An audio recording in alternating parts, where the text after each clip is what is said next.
Ellie is taking us on the tour around a garden that feels like the very embodiment of autumn, with rich colours, the prettiest late-season flowers with delicate beauty tough enough to withstand falling temperatures, lustrous fruit which has birds competing with chief jam maker Gertie, and textural seed heads. This is a garden flowing round a central wildflower meadow, supporting insects, small mammals and birds.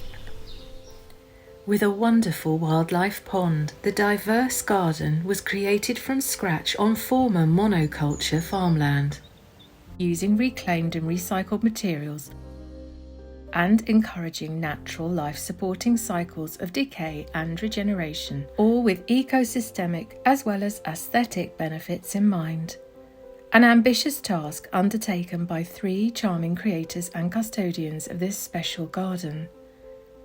Gertie. Hello. And Rex. Hi. And Ellie. Hello. We'll be chatting with them later. With activities overseen by sweet Safi, the rescue cat. Welcome to the mellow fruitfulness of Skylarks garden.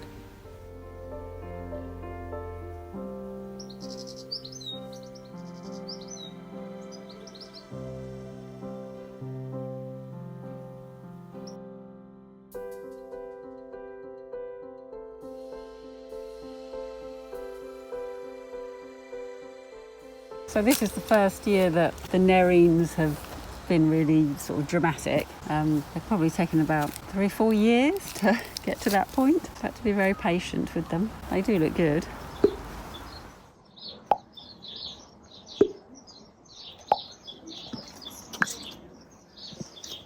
I didn't realise they'd be that tall. Maybe they're a different type, because look, these ones are shorter. Got a bee going in there as well. There's this one next to is a different type of bulb. It keeps getting eaten by slugs, but I'm hoping we might see something this year from it.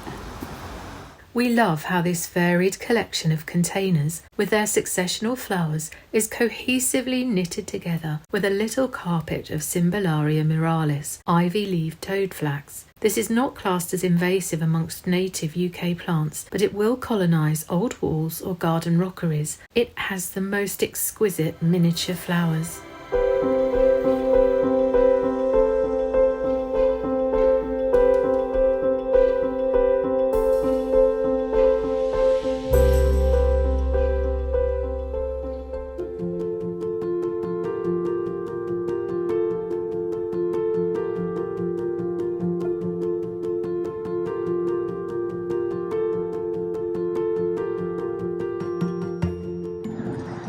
This is quite a nice ornamental bush. It's beautiful. Mini tree, I suppose you could say. It's got really lovely colours. Again, that's one that we bought really small, and it's nice to see it fully grown now. It's obviously flourishing in your clay, or did you have to do a lot of preparation before you put it in? Well, it's the only one that seems to have survived. I think we had at least maybe 2 others. This looks really dramatic and architectural, doesn't it, in the light?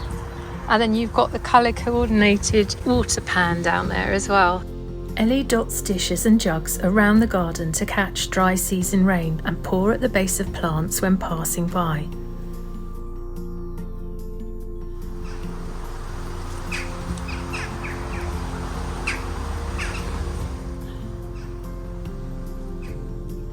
Your eucalyptus, you took the top off to try and bush it out a bit, yeah. And it's actually grown all the way up the stem, which wasn't what I imagined would happen. It looks good though, doesn't it? It looks very pretty like that, doesn't it?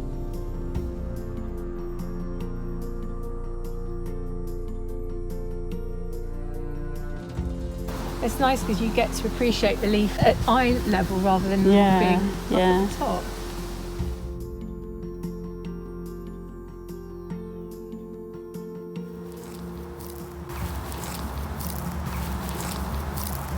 But I've planted 2 plants over here against the wall.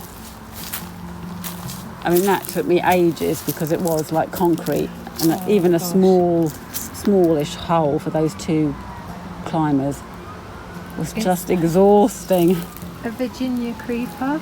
Yeah, and then a winter clematis. Oh, lovely. And you don't think they'll compete? They probably will compete, but that's not necessarily a bad thing.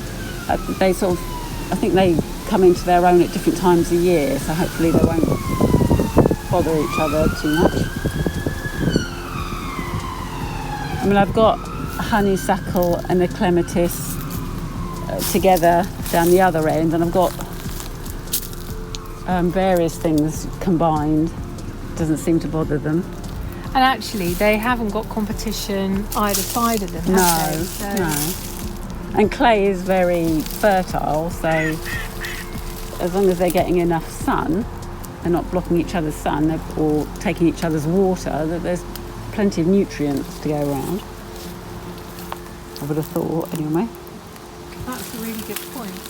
They might even like having a companion next to them. Yes, I mean, that's just it. We don't know what all the secret messaging going on between the plants is happening, and whether they're friend or foe or what, because it's all a mystery, really. But certainly I think that hellebores like to be with Aquilegia. That's interesting. That seems to work quite well.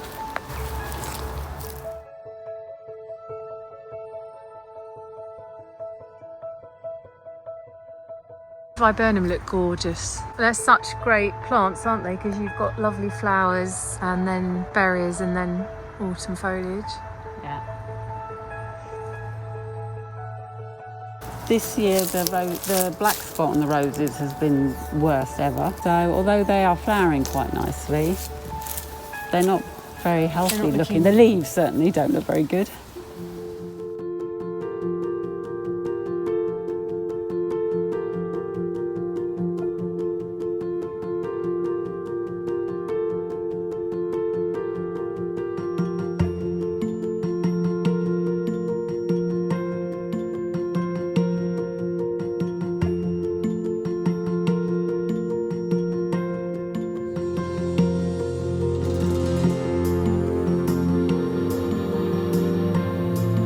There are loads of different types of sedum in the garden, but they all end up looking much of a muchness, apart from the one at the front, which is variegated. It's got much lighter leaves, and I think it really lifts the garden in the autumn. We'll return to the front garden with Ellie for a tour later.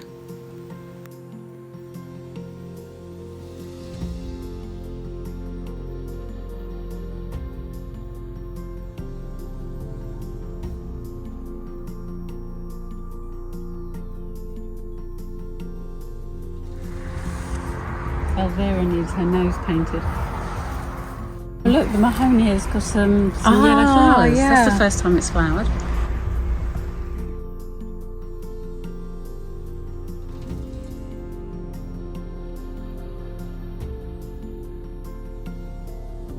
The best advice I've got is leave it to the experts, who aren't me. Get to know the sort of soil that you've got so that you know how to treat it and what you can and can't do with it, because it's a losing battle half the time if you completely ignore what you're dealing with. I could have done with a bit of advice a bit sooner when I was digging the pond, because I dug it about 1 metre deep, and then when I read up a bit more, it said if you want a wildlife pond, don't go down more than 60 centimetres. So, so I had to put some of it back. Oh no. But, you know, But you learn by doing these things. But yes, you're always learning, because the weather now is changing all the time. I mean, we've had a late summer burst of energy, haven't we, coming from the sun? Absolutely blasting away out of what you might call the early winter season. But it makes a difference to the garden overall. That's true. We've got to adapt to it, haven't That's we? right. For me, it's because we're on clay that gets very waterlogged. We were advised for planting trees and shrubs to actually plant them on a mound. Eventually they sink down to the normal level, but for the first few years they're slightly elevated, so their roots don't get as waterlogged, and that seems to have saved quite a few plants where the neighbours, they lost theirs because of so much water. So that's really good if you've got horrible clay soil. But my advice, I think, would definitely be to mulch the plants to keep the moisture in. I think that's like the key thing to remember.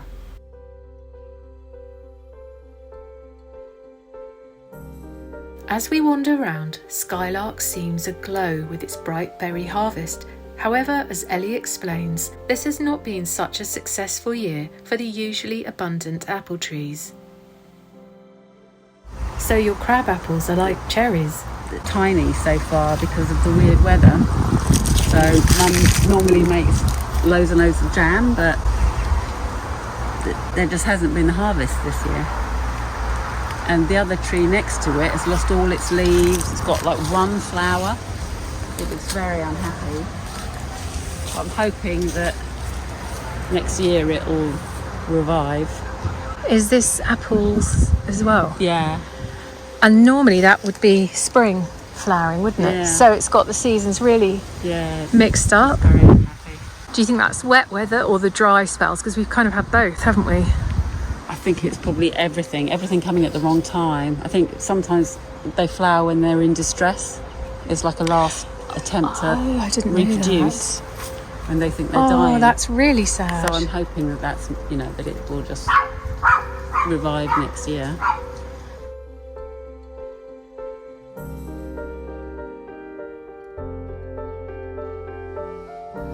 This apple tree doesn't seem as unhappy as the others, but again, the amount of fruit is tiny. I mean, last year, this pathway was almost red. There were so many but maybe apples falling off. Do you think the stress of last year's drought takes its toll the next year? It could be as well, I don't know. But so we've had 2 years in a row of weird weather. Yeah, it's going to stress the plants out, isn't it? These are Cox's Orange Pippin. Last year, the eating apples were just gorgeous. They were so nice. Felt really good to eat something homegrown. But this year, I've had like half of one, and that's it. And the birds have had whatever's left. you need these to stay for Christmas, not drop.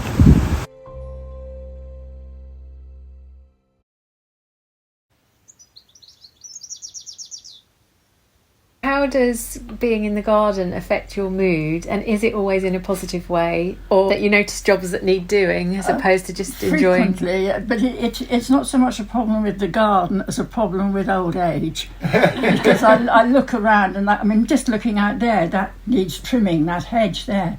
And I can't raise the energy, and I'm not even sure I've got the strength to hold the big cutter we've got for cutting it off, And the same with the things that need doing in the meadow.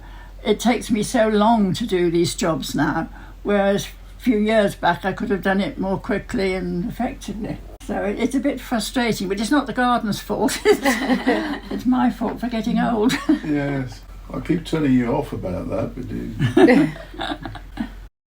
There have been times when I found going around the garden quite stressful, because all I see is the work that needs doing rather than, being able to enjoy what's there. But now the garden's a bit more mature, it's much easier to enjoy what's there and to not worry so much about the jobs that need doing.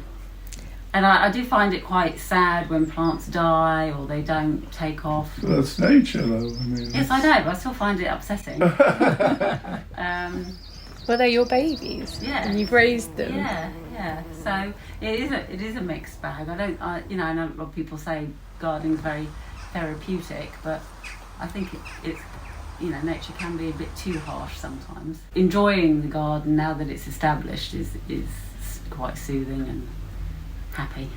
That's really interesting, because I would have thought once it's mature and established there's even more overwhelming amount of work to do, but it sounds like perhaps when it's all looking beautiful you don't focus critically on things because there are plenty of other things to enjoy. Is that how it would work? Well, it might be something to do with the garden that we've got here, in it being clay, in that when it wasn't very established there was a lot of empty spaces where the weeds could flourish, so that was a lot of work. And also there was all the work of digging holes for new plants. And it was just, there was a lot of hard labour involved in getting the garden established, whereas now, sort of pruning things back, it's more kind of light to medium work. You don't, I mean, occasionally there's some heavy labour, but nothing like when we were getting it going. Yeah.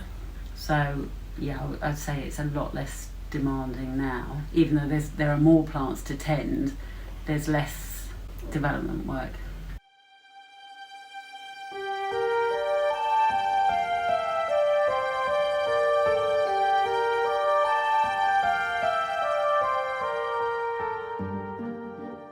As skylarks, the woodpile provides shelter for overwintering insects, hedgehogs and rabbits, and although this may look like a heap of dead material, it is a living metropolis of tiny munching creatures, breaking down woody fibres along with beneficial bacteria and fungi, and importantly, this supports animals higher up the chain, such as Ellie's favourite charming Jenny wrens, who are drawn here to feed on insect larvae and spiders.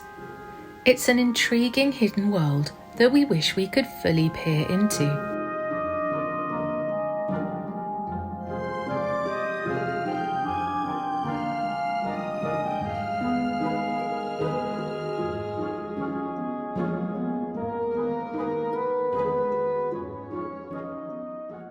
Also around the garden you may have already noticed the logs. These support a multitude of insect life forms, small mammals, reptiles and amphibians, like the newts, who leave the pond and live on land in the summer, a fact that amazed me earlier in the year when I was informed of this by Rex. Hello there. It was one of those moments when you think, how did I reach this age and not know that newts leave the water? And perhaps being aware of this fact helped me spot a newt known as an eft on land in our own garden this August. Thank you, Rex.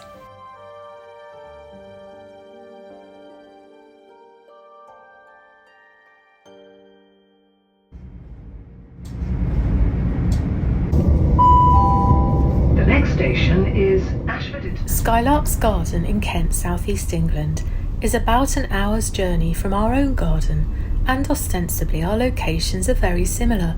We're in the same county, the same hardiness zone, and we're both on troublesome clay, and both fairly near flowing water. So as we travelled to meet the Skylarkers in October, I was expecting Ellie to remark on how wet the summer and autumn had been, because at this stage, our lawn was like this.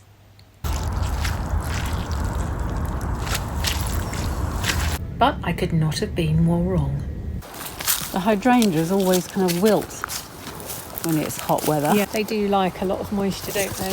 I haven't done, well, I've done a few emergency bits of watering with buckets, but I've not had the hose out this year at all, I don't think.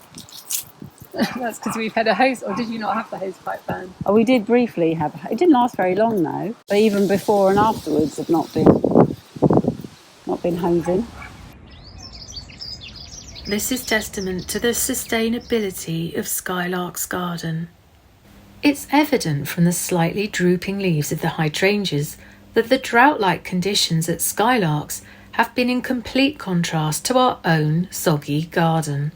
And I admire Ellie's bravery, because I would probably have been rushing for the watering can at the first sign of wilting. But in reality, now these plants are established, their roots will be creeping down even deeper in search of moisture to sustain them, so maybe Ellie's approach is the better way. However, plant care is a nuanced process, and we also have to recognise that sometimes a droopy or unhappy looking plant just needs a new location. Definitely going to have to move this hydrangea though, because it's too shaded and it never flowers and it's looking very unhappy. But it's just the thought of trying to dig into this clay at the moment. It's like concrete. I mean, it really is just almost impossible to work with. So I have to maybe do it some other time of year. But I don't know where to put it or what to do with it.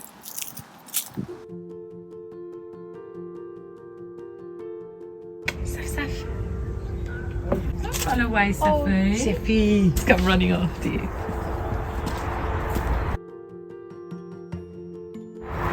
She's going to take us on her tour.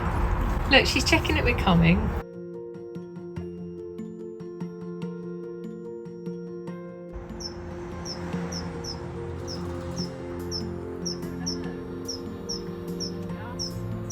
Well, that's a Hesperantha, but that and that Nerines behind it, and that's a Nerine.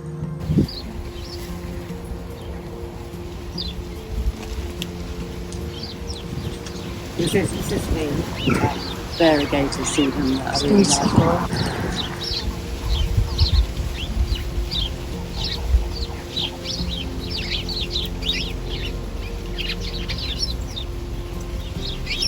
My roses are looking fabulous.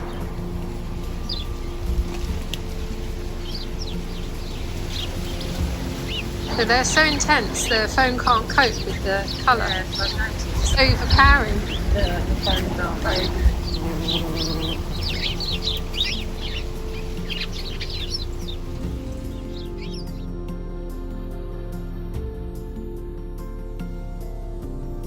So because I know how shabby they looked and how small and weak they looked when they were first planted, I'm really appreciative of how lush and strong and healthy they look now.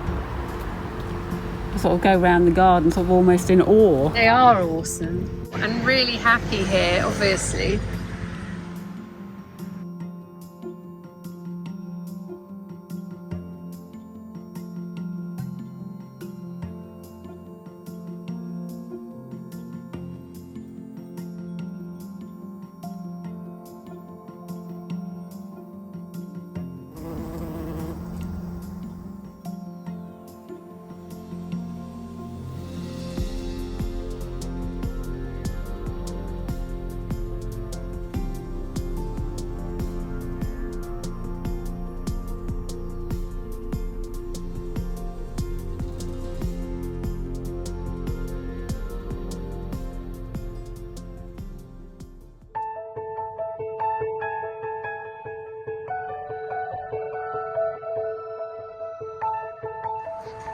Yeah, this is an old apple tree. It's cooking apples.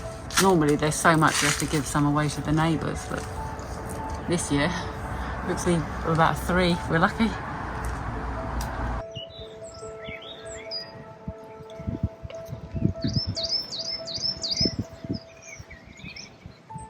I like the feathery leaves of, what is it, Sambucus? Nigra. Nigra, something like that, yeah. That's It's quite easy to overlook it because it's in a shady spot and you just walk past quickly. So I like to make the effort to kind of stop and appreciate it. Yeah. It's very lovely. I like the way the ivy has grown into the patio. You can't even see that there's an artificial thing underneath it. I love the way your cyclamen are coming up through it. Yeah. Sorry, Ivy, I'm just going to tread on you for a minute. That's the other good thing about ivy. It doesn't mind if you It's just pretty tread on tough, it isn't quickly. it? Yes, so we've cut down the meadow. It filled up about 4 green bins so far, and there's still a pile there that needs dealing with. But Mum's supposed to go over it again now with the mower to cut it really nice and low, which we're hoping will help revive it a bit. And I might sprinkle some extra seeds down in the hope that that gives us a bit more flowers.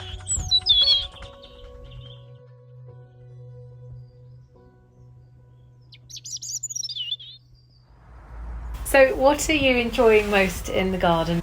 Well, for me, it's the Nerines at the back, the big bright splash of colour up against the dogwood that's slightly darker, and the colours sort of bring each other out, and that's a nice little view from the house that I really like.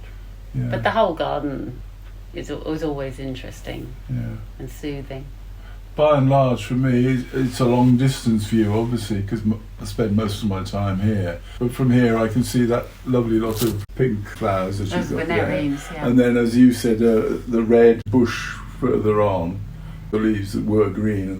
And then across to the hawthorn, it's got red berries all over it. So I can see quite a lot of colour despite sitting 50 yards away. It looks really beautifully colourful.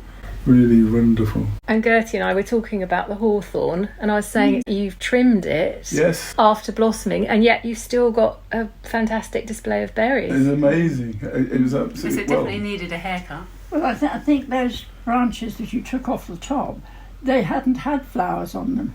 The flowers were lower down. Oh, right. So I think you trimmed over the top of it. That was new growth, which perhaps would have had flowers and berries next year, but it would have spoilt the shape of the bush. And Gertie, what's your favourite thing in the garden right now? I think at this time of year it is the berries and the rose hips, that give colour to the garden. And you were explaining that when the rose hips are particularly large, as they are this year, that's actually when the birds favour them. They do, yes. I mean, often because they have these funny little hairs at where the bit comes off the top. The birds don't like that. They get it on their beaks, and they don't like these little hairy pieces. So they don't bother with the smaller ones. But when you've got big, fat, juicy ones, then they can get plenty off there without getting the hairs on themselves. And they've beaten you to it last week, apparently. Yes. I thought I was too slow off the mark.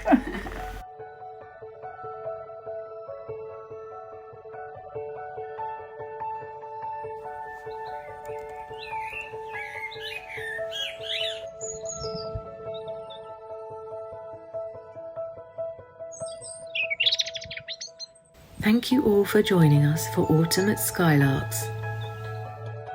Until next time, it's goodbye from Gertie. Goodbye. And Ellie. Goodbye. And last but not least, Rex. Ta-ra a bit. Ta-ra a bit!